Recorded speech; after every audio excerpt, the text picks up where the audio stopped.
Emil deyir ki, bu qədər ayaqqabı almısan, Afuş, bu evdə yerimiz yoxdur, biz bu ayaqqabıları hara qoyacağıq? Nə badə mənim ayaqqabı qardırobuma üzv olasan, ora bir əl atasan, görmüyüm.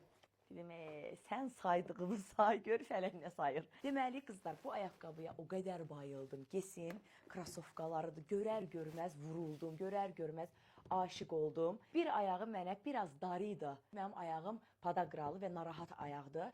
Və ayağım narahat olduğundan dolayı onlarda belə bir alət var, ayaqqabının içərisini genişləndirir. Həmən alət vasitəsilə ayaqqabım bir neçə dəqiqə qaldı və ayağıma tam oldu. Ağırlığı, keyfiyyəti, forması o qədər gözəldir. Bir dənə baxın. Mənim kimi ağappaq rəngdə krasovkası olmayan xanımlar, qara rəngdə krasovkası olmayan xanımlar belə zövqlü məhsulların oradan seçimini həyata keçirə bilərsiniz.